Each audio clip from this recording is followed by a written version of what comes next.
السادة المشاهدين، السلام عليكم. قناة دوري كورة تقدم لكم في هذا الفيديو جدول مباريات اليوم الاثنين 4/8/2025 والقنوات الناقلة.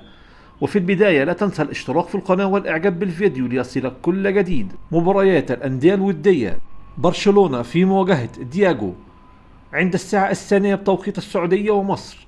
المباراة منقولة عبر تطبيق دازان. ليفربول في مواجهة أتلتيك بلباو عند الساعة 7 بتوقيت السعودية ومصر. المباراة منقولة على قناة الشارقة الرياضية وعلى قناة أبو ظبي الرياضية. النصر السعودي في مواجهة ليون الفرنسي عند الساعة 8 بتوقيت السعودية ومصر. المباراة منقولة عبر تطبيق CTC. القادسية السعودي في مواجهة إشبيلية عند الساعة 10 بتوقيت السعودية ومصر. المباراة منقولة عبر تطبيق CTC.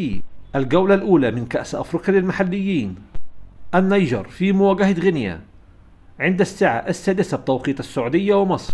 الجزائر في مواجهة أوغندا عند الساعة 7 بتوقيت الجزائر وتونس والمغرب، 9 بتوقيت السعودية ومصر.